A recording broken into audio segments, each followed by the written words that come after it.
F1 Foot Director Eye's Dream sequel that unites Brad Pitt and Tom Cruise in epic crossover exclusive. Like his record-breaking legacy sequel, Top Gun, Maverick, director Joseph Kosinski's latest sport blockbuster, F1. The movie is groundbreaking in its innovative filmmaking techniques and commitment to authenticity. And like Maverick, F1 made a massive impact at the box office, earning it a theatrical re-release in IMAX. To celebrate, Collider's Steve Weintraub had the opportunity to moderate Q&As with Kosinski after inviting audiences to see the film in two premium formats, ScreenX and 4DX. The movie stars Brad Pitt as Sonny Hayes, a race car driver who has a stunning comeback in Formula One after an accident brought his career to a screeching halt decades ago. But to reclaim glory, Sonny will have to go head-to-head with rising F1 hotshot Joshua Pierce, played by Snowfall's Damson Idris.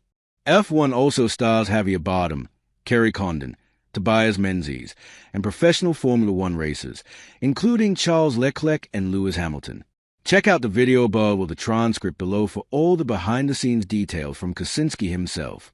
He dishes on the top-secret F1 tech he was granted access to, breaks down the newly developed camera system he partnered with Sony on, teases his idea for a Days of Thunder crossover sequel with Tom Cruise, and discusses the process behind creating a ScreenX and 4DX experience with over 5,000 hours of footage compiled over 2 years. Plus, Kosinski takes us back to the Tron, Legacy Days After Hours, as well as what he has in the works with Jerry Bruckheimer and that rumored Top Gun sequel. Joseph Kosinski looks back on Tron, Legacy Collider. So Tron, Legacy, you know how much I love that movie. Joseph Kosinski, you were there. You were on set. You were in the End of Line Club in 2009, a young Frosty. That's true. I wasn't going to bring that up, but yes, I was there. Kosinski, that's where I first met him. Let's not go further. No more stories on that. Actually, early in my career, I started Collider in 2005, and I remember being like, are you kidding me? I'm on the set of a Tron movie? I can't believe where I'm at. I'm there with other reporters, and it was like 3 or 4 in the morning, and everyone's tired, and they wanted to leave. Peter Serretta from Slash Film and I was standing there like, we don't want to leave. We want to be here all night. What the fuck are you talking about? We should stay. Everyone else is like, we're tired. I'm like, we're watching Tron. Kosinski, did you leave? We had to leave. Kosinski, what you missed was, on Tron Legacy, we had Daft Punk, actually, in that scene, in the End of the Line nightclub. I was there for that part. Kosinski, I think what you missed was we were shooting with very early versions of the 3D camera, the Pace camera and 3D camera system, which was this giant refrigerator-sized thing that was very bulky. At one point, the camera stopped working, so we had a little downtime. We had Daft Punk, and we had everyone in costume, so we had a little dance party, DJed by Daft Punk in the End of Line Club while we waited for the cameras to be fixed. The actor who played Rinsler, Anis Cherfu, was also a great breakdancer. So we had really Kosinski. So we had Rinsler breakdancing in the club while Daft Punk was playing, all during downtime, and you missed it because you went home early. I want to reiterate, I voted to stay. I was adamant that we should stay. But something you told me back in the day was that with Tron Legacy, Daft Punk gave you a whole bunch of demos for you to listen to, and a lot of them ended up in the film, but some of them didn't. So right now, you still technically have Daft Punk demos that the world has not heard.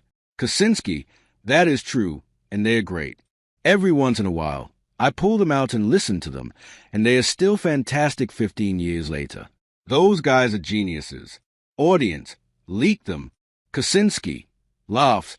Do you know someone tried to get me to leak them? While I was making the movie, I got an email. Was it a phishing email? Kosinski, it was a phishing email. It said, hey, Joe, this is Daft Punk.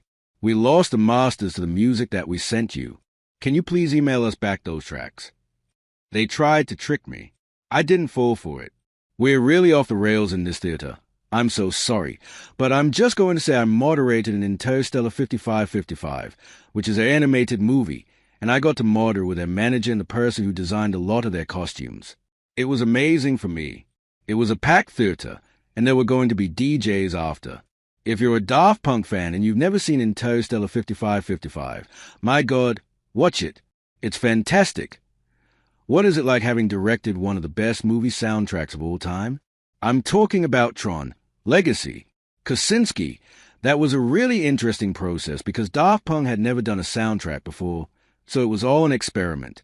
Because they'd never done it before, they didn't know how film soundtracks were usually put together, in that usually you work with temp music. You're cutting the movie and you're putting other music on, and then your composer comes in and tries to figure out the tone you're going for, and then writes something, and only at the very end do you get your score. Daft Punk did it differently. While I was shooting, they were sending me those tracks constantly, just giving me 10, 20 tracks at a time.